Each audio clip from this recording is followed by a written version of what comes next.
Hello again, Nightmare Society. I'm extremely happy to report that we made it onto a list. I was sent an article from Medium.com yesterday titled 50 Best Podcasts of 2019 You Probably Haven't Heard Of. To my delight, there we were, the Nightmare Society. We also just breached 30,000 downloads, which blows me away. I'm also happy to report that I've been receiving more stories directly from you guys, which I love. I'm looking forward to narrating these in the upcoming episodes.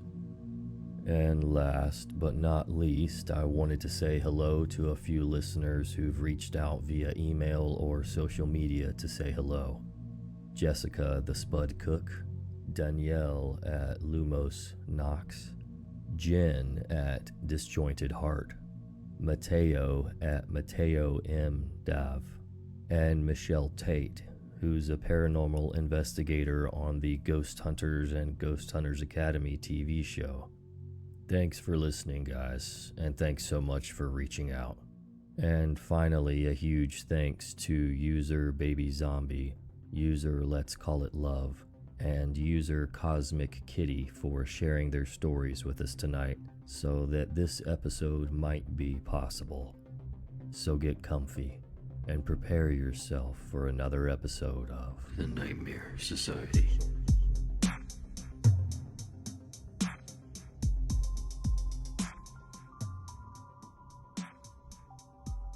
Several years ago, I was in a bit of a financial pickle. I was 21 with a crappy job history, a crappy job, and crappy credit. You know, like most 21-year-olds.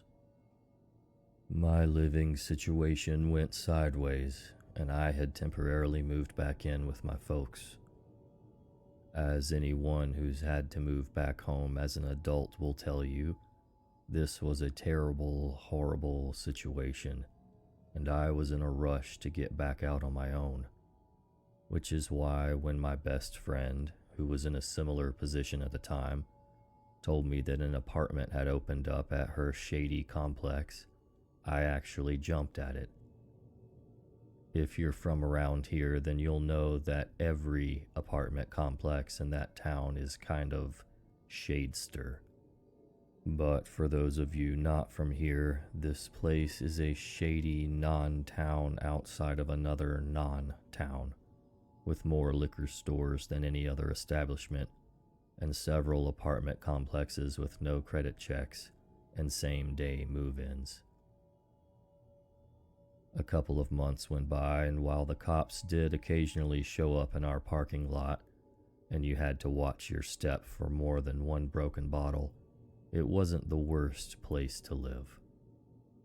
I worked the night shift at a large retailer, shuffling around freight in the back, hating every moment of every shift. So, one night, while I trudged up and down a ladder like a zombie at work, my cell phone fell out of my back pocket at the top of the ladder. I grabbed at it, obviously missing, and died a little as I saw it smack the ground and go black. No amount of restarting or shaking could fix it. The LCD was completely shot. I decided this was a good enough reason to go home mid-shift. Remember that thing I said about a crappy job history? Yeah, you can clearly see why. Driving home at 3 a.m. on some random weekday. Night shifters know how weird it is keeping track of actual days of the week. I turned onto the dark back road that led to my apartment building. I saw something faintly up ahead, in the road, and immediately think it's someone's dog. I pulled up slower, praying that I wasn't coming up on someone's dead pet, and saw that there was actually a teenage boy laying on the side of the road waving. There was a bike laying in the dirt next to him. Holy crap.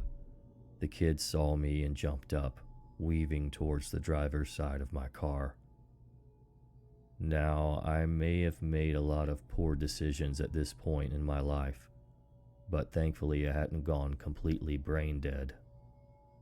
I suddenly thought of all the warnings to young women about how serial killers and rapists would lure girls in by playing to their kind hearts.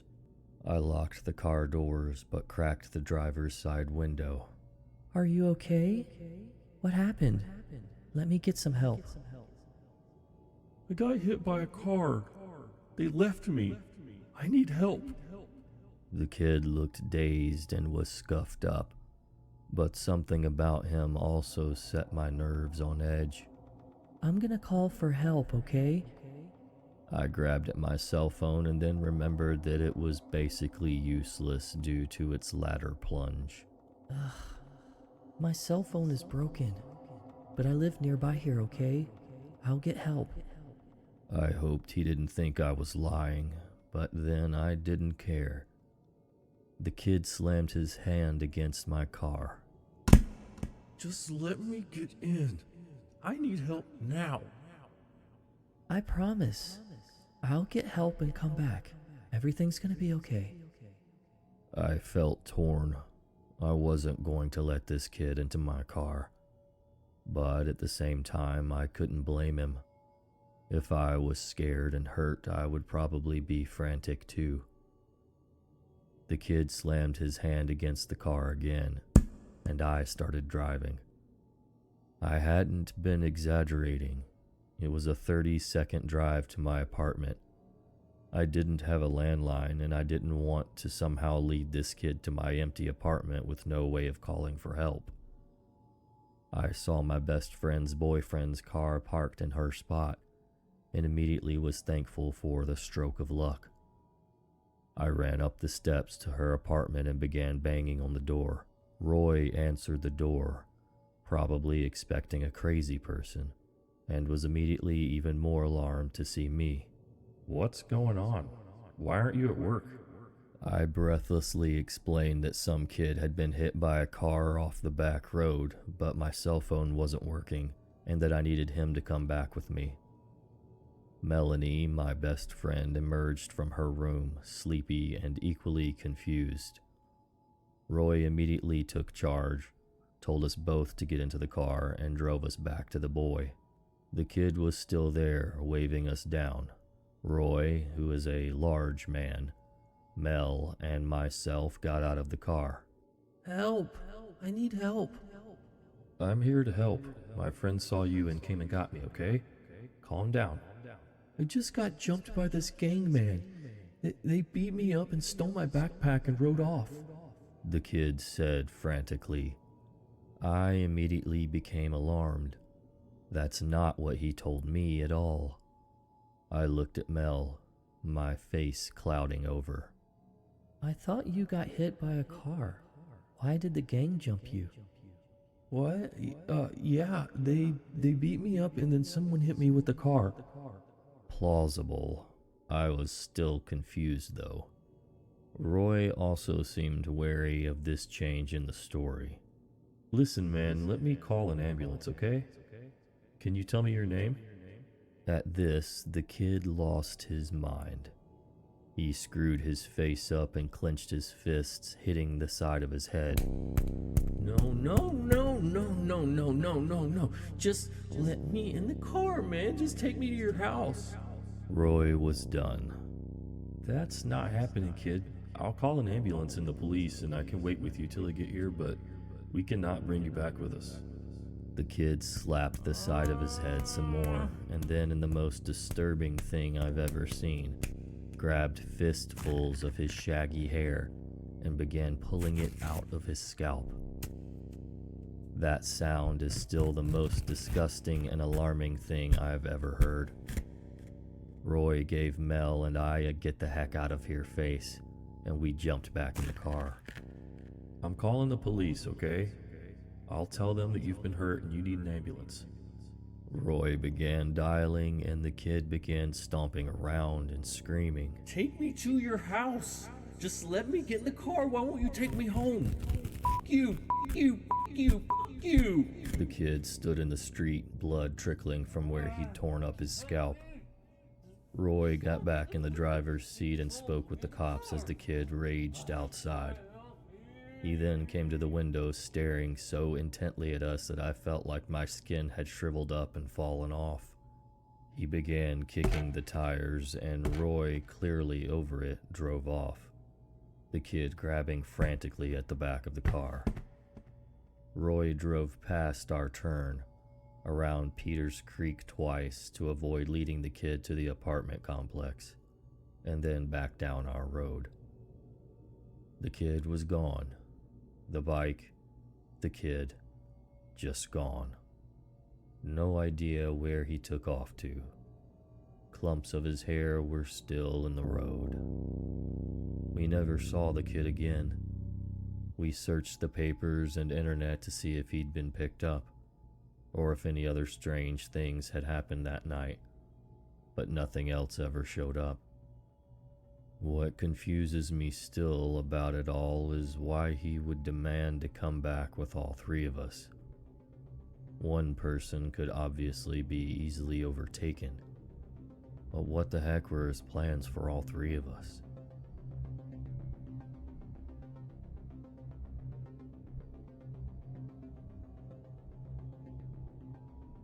I work at a gas station on a main route. We see a lot of travelers passing through. Only one person works each shift, and it's a 24-hour store. We're short-staffed, so I agreed to an overnight. I'm female. I work in a state that's always had self-serve gas stations. So this guy comes in. I ask him if he needed any help.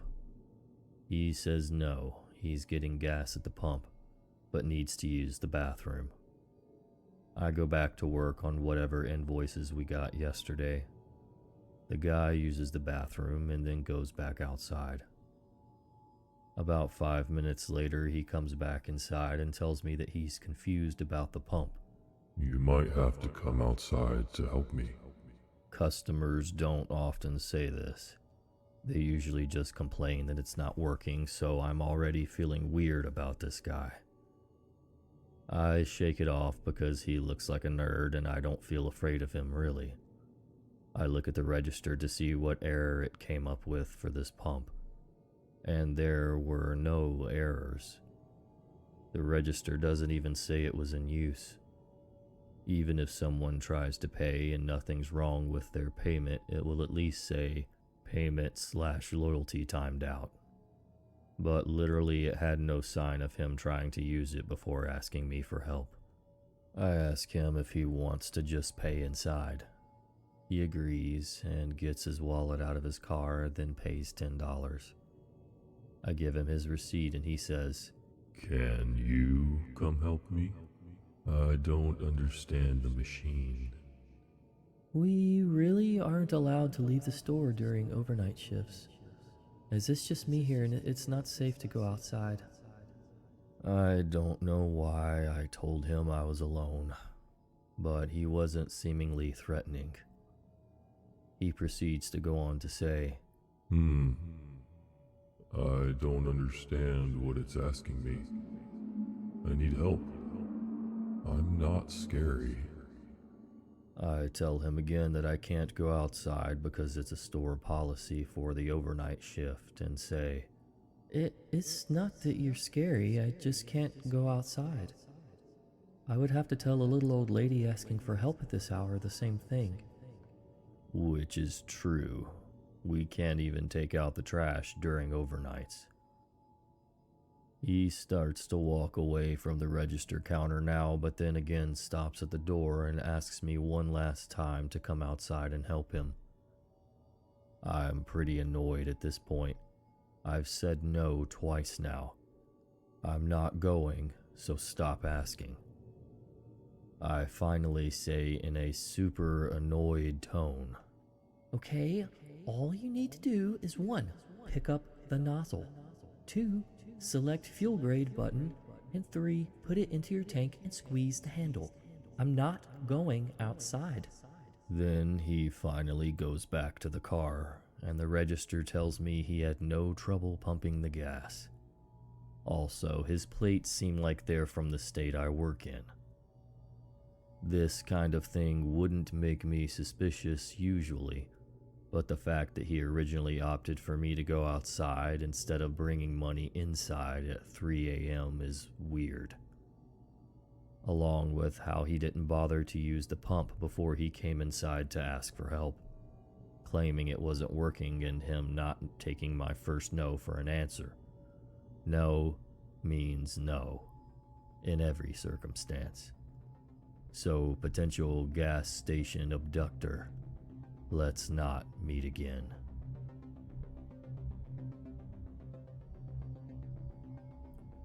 Just a quick note regarding this story. This story reminds me of a true crime case I've heard of. A man named Robert Generoso began stalking a young woman named Sarah, working at a gas station in Las Vegas. He visited her on a daily basis, kept asking her out, never taking no for an answer. Becoming tired of him asking, she finally said, "Sure, call me sometime." He called her at the gas station 10 minutes later. She skipped the date, which set him off.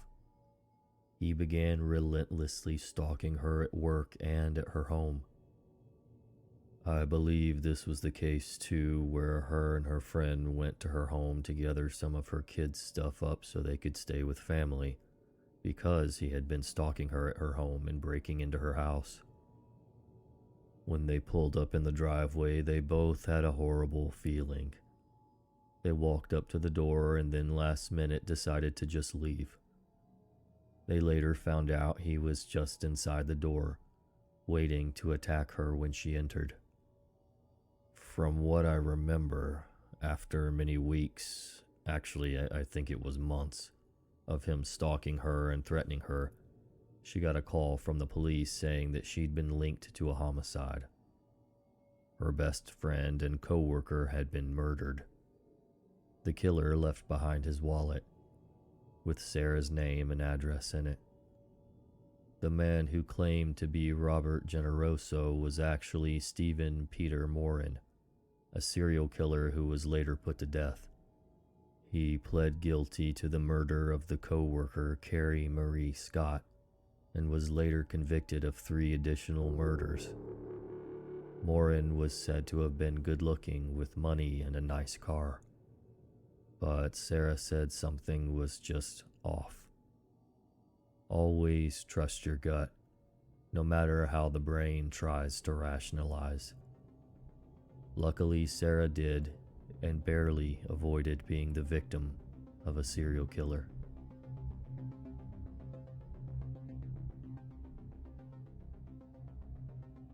Last year, I had my 21st birthday. Along with celebrating with my friends, my boyfriend's mom wanted to take me out as well. So his mom went ahead and reserved a table at a bar in downtown for Saturday night. Saturday night comes and there's major traffic, but it's always packed in downtown on the weekends, so this is expected. His mom and I park in a toll parking lot and we have to walk about 5 blocks to the bar where we are going to meet my boyfriend and everyone else. So we start walking and arrive at a crosswalk we have to wait at. There's maybe 8 other people standing at this crosswalk with us. I'm just patiently standing there minding my own business, when suddenly I notice this girl standing next to me. She startled me, to be honest. 1, because of how she seemed to appear out of thin air, and 2, because of how close she was standing next to me. It almost felt as if she was trying to huddle into me. Like, you know, when a little kid is shy and will try to hide behind their parent? Yeah, that's how she was. Except she was just leaning into me, and she had her shoulders hunched over. Her hair was black and long, at least down to her waist. She had on a long, striped dress that went down to her ankles, a leather jacket, and sandals. She looked to be around my age, but she had dark tan skin and black eyes. Her attire was normal, but she did not act normal. She was being really weird and kept plugging her nose as if she was smelling something bad, and she kept skittishly looking around as if she expected something to pop out and grab her. To be honest, she was acting like a scared animal, but her demeanor was cold. Her eyes felt like they were dead and empty, and her face held no emotion. So, not liking how close she got to me, I took a few steps to the side. And guess what? She stepped towards me and got as close as she was the first time. What? I sort of thought that was weird, but gave the situation the benefit of the doubt.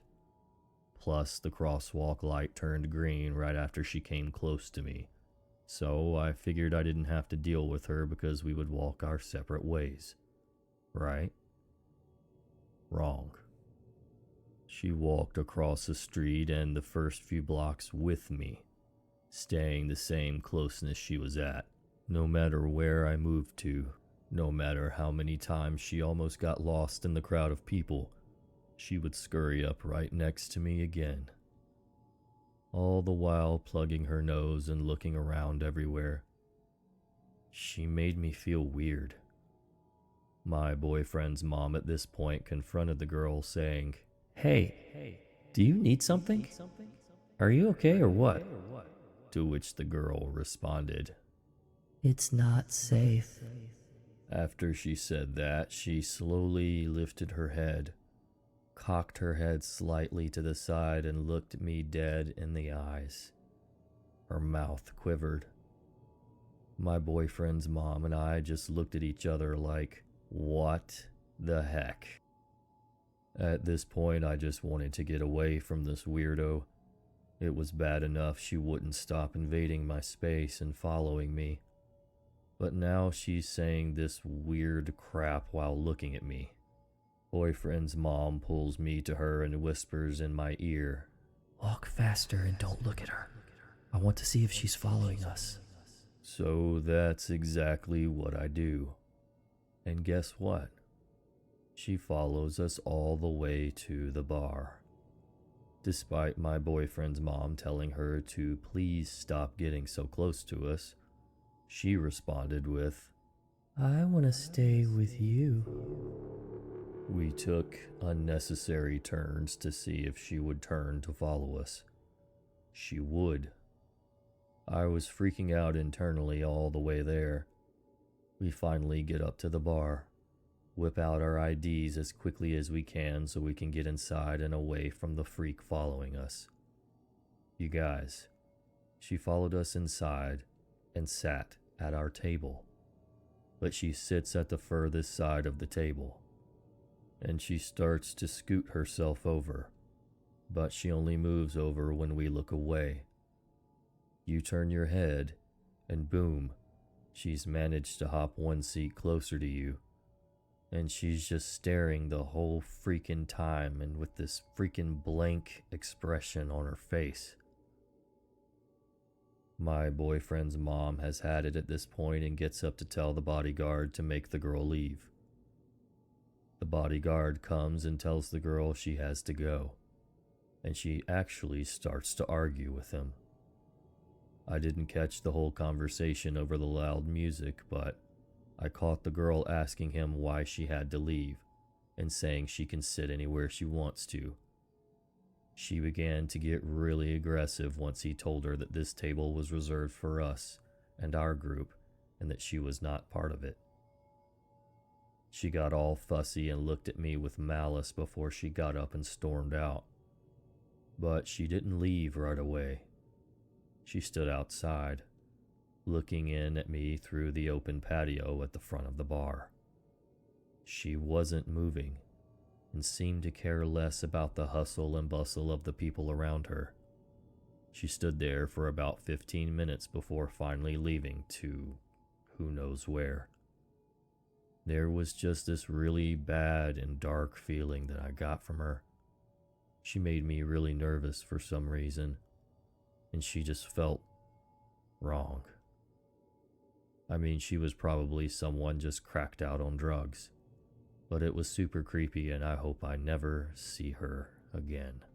This story also had photo submissions, which I will put on my Instagram at NightmareSocietyRadio, mostly because you cannot really make out the identity of the person, but you can see the creepy way in which she is stalking them.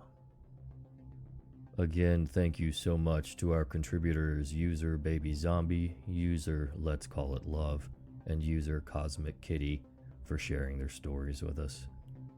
I would love to make it to 35,000 downloads by the end of the year, so if you guys would be kind enough to share the podcast with other people who you think would enjoy it, I would greatly appreciate it. Also, please continue to send your true horror stories to NightmareSocietyRadio@gmail.com. Follow me on Instagram at NightmareSocietyRadio and on Twitter at Society_Radio. Thanks so much for listening. Until next time, sweet dreams.